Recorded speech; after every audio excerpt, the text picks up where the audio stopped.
नमस्कार, my self doctor Swapna Rune, consultant pediatrician, Bhaskar hospital, Nanded. आज हम होम क्वारंटाइन में बच्चों का मॉनिटरिंग कैसे करेंगे इसके बारे में जानेंगे। सबसे पहले हम ये जानेंगे कि होम क्वारंटाइन हम किसे करते हैं। होम क्वारंटाइन हम बच्चों में अगर कोविड टेस्ट पॉजिटिव है लेकिन वो असिम्टोमेटिक है, मतलब किसी से कांटेक्ट में आने की वजह से हमने उनके टेस्ट किए हैं और वो टेस्ट में पॉजिटिव रिपोर्ट आया है लेकिन उनमें कोई भी सिम्टम्स नहीं है, ऐसे बच्चों को हम होम क्वारंटाइन करते हैं। या फिर कोविड पॉजिटिव है लेकिन माइल्ड सिम्टम्स है, यानी कि माइल्ड फीवर है, माइल्ड गले में खराश है, माइल्ड कफ है या फिर माइल्ड कोल्ड है, ऐसे बच्चों को हम होम क्वारंटाइन करते हैं। बच्चों को हम होम क्वारंटाइन कैसे करें? जैसे कि बच्चे छोटे होते हैं, अपने पेरेंट्स से दूर नहीं रह सकते हैं, ऐसे में बच्चों के साथ कोई भी एक पेरेंट आइसोलेट हो सकता है, परंतु वो आइसोलेशन में पेरेंट ने मास्क पहनना जरूरी है।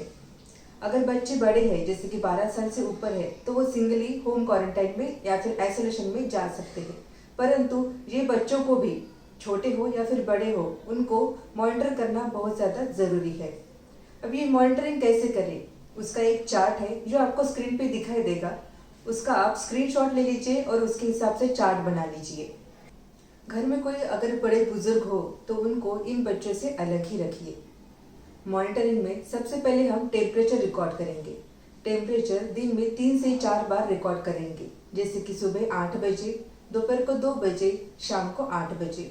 इसके अलावा भी अगर बच्चे को बीच में फीवर आता है तो वो टाइम मेंशन करके टेम्परेचर रिकॉर्ड करके वो रीडिंग वहाँ पे लिख देंगे। हम टेम्परेचर रिकॉर्ड करने के लिए हम ऐसे थर्मामीटर का इस्तेमाल करेंगे। ये डिजिटल थर्मामीटर है, इंफ्रारेड या फिर गन वाला थर्मामीटर इस्तेमाल ना करें। ये थर्मामीटर आपको 100 या 200 रुपए में आसानी से मिल जाएगा। इस पर एक छोटा बटन होता है, इसको दबाने के बाद में एक आपको प्रीवियस रीडिंग आएगी, उसके बाद में LO ऐसे वर्ड्स आएंगे। ये वर्ड्स आने के बाद में ये थर्मामीटर इस साइड से बगल में रखना है जब तक कि इसका बीप ना बजे। बीप बजने के बाद में जो भी रीडिंग आता है वो आपके बच्चे का टेम्परेचर होगा। वो जितना भी हो वो आपको वो टेम्परेचर के कॉलम में मेंशन करना है। अगर ये टेम्परेचर 99 या फिर 99 के ऊपर होता है तो आपके बच्चे को फीवर है। ऐसे ही टाइम पे आप उसको पैरासीटामोल की दवाई दे दीजिए। पैरासीटामोल के साथ में कॉम्बिनेशन में बहुत सारी दवाइयाँ आती है, जैसे कि आइबुप्रोफेन आती है, मेफ्टाजेसिक आती है। वैसे कॉम्बिनेशन वाली दवाइयाँ इस्तेमाल ना करें, सिर्फ प्लेन पैरासीटामोल का ही इस्तेमाल करें। इसके बाद हम मॉनिटर करेंगे रेस्पिरेटरी रेट। रेस्पिरेटरी रेट यानी कि 1 मिनट में आप कितनी बार सांस लेते हो उसका काउंट। बच्चों में रेस्पिरेशन एब्डोमिनल होता है, यानी कि हर रेस्पिरेशन में छाती से भी ज़्यादा पेट का मूवमेंट होता है। ऐसे टाइम पे हम उनके पेट के मूवमेंट काउंट करेंगे और वो रेस्पिरेटरी रेट होगा और वो हम चार्ट में मेंशन कर लेंगे। अगर वो मूवमेंट हमें अच्छे से दिखाई नहीं दे रही है, समझ में नहीं आ रही है, तो अब हम हमारी हथेली हल्के से उनके पेट पे रखेंगे और हाथ के मूवमेंट को काउंट करेंगे। और ये हाथ की मूवमेंट हम पूरे 1 मिनट के लिए काउंट करेंगे। ऐसा नहीं कि 15 सेकंड के लिए काउंट करें और उसके 4 से मल्टीप्लाई किए, ऐसा नहीं होता है। बच्चों में ब्रीदिंग पीरियोडिक होती है, यानी कभी कभी वो जल्दी सांस लेते हैं, कभी कभी धीरे धीरे सांस लेते हैं। इस वजह से हम उन्हें रेस्पिरेटरी रेट काउंट करते समय पूरा 1 मिनट के लिए काउंट करेंगे और जो भी रीडिंग आती है हम हमारे चार्ट में मेंशन कर लेंगे। हर एक एज के हिसाब से रेस्पिरेटरी रेट अलग होता है, उसका भी चार्ट हम आपको स्क्रीन पे दिखा देंगे। मसलन जैसे कि आपका बच्चा छोटा है, जैसे 2 महीने से छोटा है, इस एज में respiratory rate acceptable less than 60 होता है। जब आपने अपने बच्चे का रेस्पिरेटरी रेट काउंट किया वो 60 है या फिर 60 के ऊपर है, ऐसे टाइम पे आप 5-10 मिनट रुकिए, फिर से रेस्पिरेटरी रेट काउंट कीजिए। अगर अभी भी वो 60 है या फिर 60 के ऊपर है, ऐसे टाइम पे आप अपने डॉक्टर से कंसल्ट कीजिए और उनकी एडवाइस के अनुसार एडमिट करा लीजिए। रेस्पिरेटरी रेट हम कब काउंट करेंगे? बच्चा जब भी शांत है या फिर सो रहा है, ऐसे टाइम पे हम रेस्पिरेटरी रेट काउंट करेंगे। अगर बच्चा छोटा है, वो रो रहा है या फिर दूध पी रहा है, खाना खा रहा है, ऐसे टाइम पे हम रेस्पिरेटरी रेट काउंट नहीं करेंगे। मॉनिटरिंग में नेक्स्ट आता है ऑक्सीजन सैचुरेशन। ऑक्सीजन सैचुरेशन देखने के लिए एक ऐसा छोटा डिवाइस आता है, उसे हम फिंगर पल्स ऑक्स बोलते हैं। ये पल्स ऑक्स हम बच्चे के एक उंगली में अटैच करेंगे और उस पर एक बटन होता है, वो दबा देंगे। इसके बाद उसके ऊपर 2 रीडिंग्स आते हैं, एक SpO2 और एक PR। SpO2 यानी ऑक्सीजन सैचुरेशन एंड PR यानी उसका पल्स रेट, ये दोनों भी चीजें हम देखेंगे और अपने चार्ट में मेंशन करेंगे।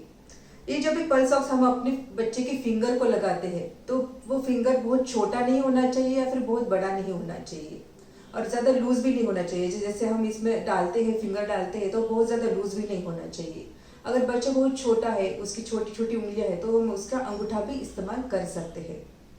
जिस उंगली को हमें पल्स ऑक्सी लगा रहे हैं उस उंगली का जो नाखून होता है वो टूटा हुआ नहीं होना चाहिए या फिर उसके ऊपर कोई इंक या फिर कोई नेल पेंट लगा नहीं होना चाहिए। और ये फिंगर को पल्स ऑक्स लगाने के बाद में वो एक हम हार्ड सरफेस पे रख देंगे, स्टेबल रखेंगे, उसके बाद ही उसके ऊपर रीडिंग आ सकती है। ऑक्सीजन सैचुरेशन हम कब देखेंगे?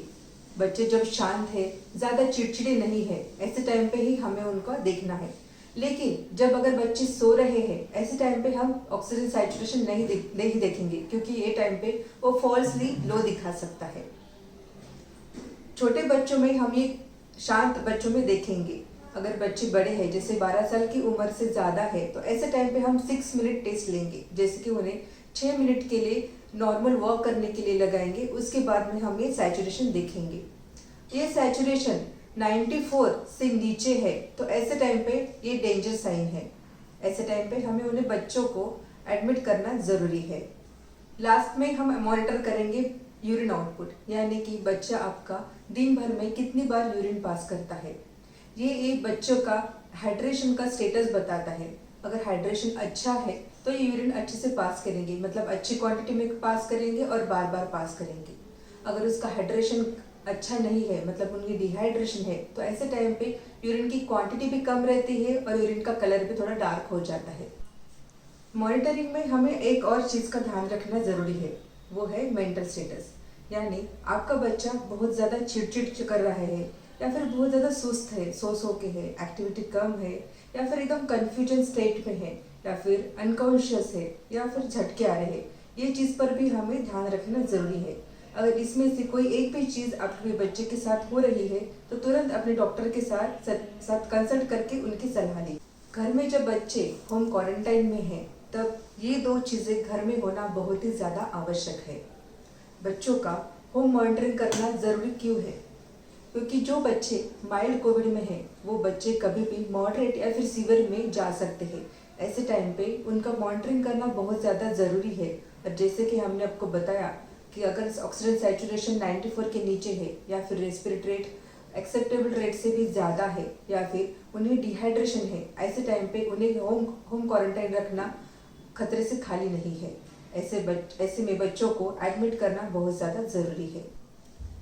ये सभी पैरामीटर्स आप 14 दिन के लिए मॉनिटर करेंगे, लेकिन हर तीसरे दिन को आप अपने डॉक्टर को ये सभी पैरामीटर्स रिपोर्ट करेंगे। जैसे कि हमने कहा था कि कोई डिहाइड्रेशन का साइन है क्या, कोई रेस्पिरेटरी रेट ज़्यादा है क्या, या फिर टेम्परेचर भी कंटिन्यूस है, 3 दिन तक आपके बच्चे को हाई ग्रेड फीवर है, वो उतर नहीं रहा है, उसे बार बार पैरासिटामोल देने की ज़रूरत है। ये सब चीज़ें आप अपने डॉक्टर को रिपोर्ट कीजिए और उनकी सलाह के अनुसार एडमिट कर लीजिए। ऐसा देखा गया है कि डॉक्टर की सलाह के बाद भी पेरेंट्स अपने बच्चों का कोविड टेस्ट कराने के लिए डरते हैं। ऐसा डरना ही नहीं चाहिए, क्योंकि अगर कोविड टेस्ट किया और वो पॉजिटिव है तो इसके बाद हम उसकी ट्रीटमेंट भी कर सकते हैं। लेकिन अगर हमें पता ही नहीं है कि उसको कोविड हुआ है तो ऐसे में वो अननोटिस्ड कोविड हो जाएगा और ऐसे टाइम पे वो आगे जाके सीवियर कोविड में कब बदल सकता है हम बोल नहीं सकते हैं, क्योंकि हम उसे मॉनिटर भी नहीं करेंगे। इसलिए मेरी हर एक पेरेंट्स से गुजारिश है कि अगर आपके डॉक्टर सलाह देते हैं तो प्लीज़ अपने बच्चों का कोविड टेस्ट करवा लीजिए और अपने डॉक्टर के सलाह के अनुसार ही वर्क कीजिए। Stay safe, stay healthy. Thank you.